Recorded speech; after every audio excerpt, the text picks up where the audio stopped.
So we sell a variety of different, like lightweight home service contractor equipment to home service contractors and light Cool. industrial contractors. Love that. Family business. We've been doing it for a couple of generations now. Cool. We are. I was going to ask a different question, but you got answered by your team earlier in the day. So I'm going to skip the revenue level question. Just say we have two P&Ls that I have fought to very much focus our teams. We've divided and conquered. Okay. One part of the team focus on one P&L, the other part of the team focus on the other P&L. Okay. And we're going very, very deep into the niche and really niching down to who the core avatar is for each of those core product lines. Okay. In doing that, we have a fulfillment bottleneck that's on the horizon. Okay. That we have to make a call. For both or one? For one. So we started a plan to relocate our production facility to a different state during COVID because New York wasn't so friendly to manufacturing companies or business. Yeah. Or business. It was ridiculous. Yeah. So I moved to Texas and we moved the business to a different state. Okay. And now we have to decide if we want to continue that plan and move the other 50% of the P&L and kind of make manufacturing a center of excellence that's based out of this new state. Okay. And recapture some of our EBITDA by consolidating the cost structures. Why not do it? Because it's a huge distraction for the team while we're really sales and marketing constrained. So right now we need to hack sales and marketing to take us to the next level. But we have this over the next 24 to 36 months, we have this ticking time bomb of one of our production facilities. The building's kind of dilapidated. Lease is going to expire. So you're going to have a constraint. Basically, you have an upcoming constraint in 24 to 36 months that will happen with basically manufacturing, procurement, whatever, right? But you have a today constraint of sales and marketing. Now, is the constraint that you just, if you fix it, then the business will grow, but you are profitable today?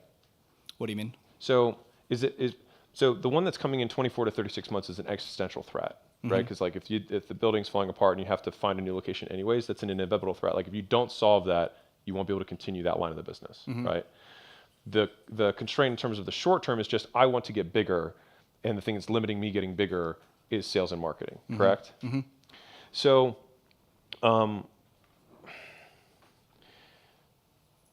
this is definitely like Eisenhower matrix of non-urgent and important. Yeah. And so. This actually feels like a project that can be done. I don't normally say this, but in parallel. Okay. Because I do think that you'll get a lot of improvements within the business if the whole team is centralized. And so I would definitely encourage that. You also have tax improvements and all that other stuff that comes with moving to Texas.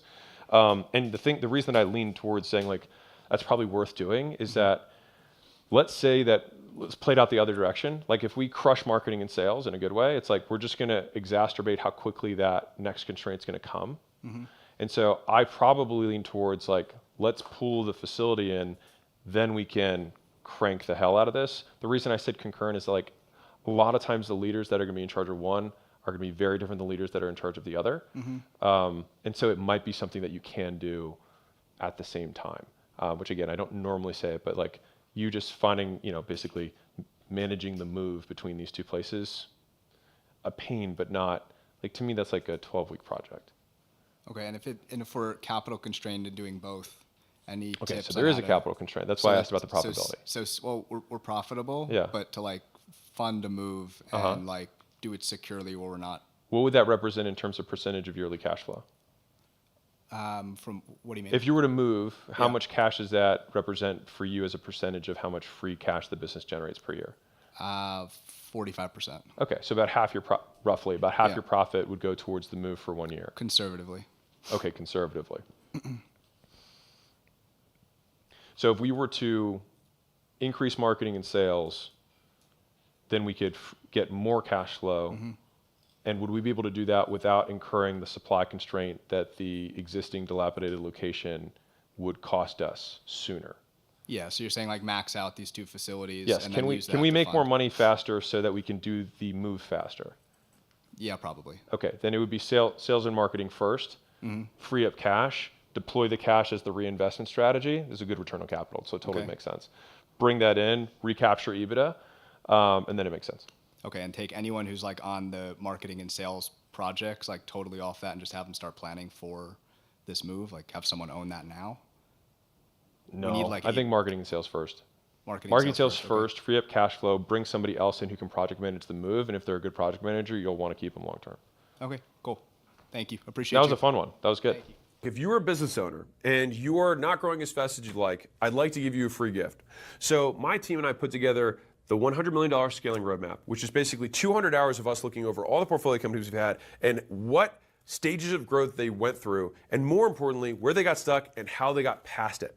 And so we broke it into these 10 stages, and we made this little kind of quiz thing where if you put in your business information, it'll tell you where you're at, and the most important part for you, what to do for each of the functions of the business across product, marketing, sales, customer success, recruiting, IT, human resources, and finance. And so no matter what you're struggling with, someone else has already struggled with it and solved it. And so I'd like to give you this thing absolutely free. You can go to acquisition.com/roadmap, plug in your business information. And if you want us to actually help you deconstrain the business and you're trying to scale, we'd love to help you out. On the thank you page, you can just book a call with my team, and we will look at the business, see if we can help. And if we can, we'll invite you out to Vegas, and we'll do this in person live.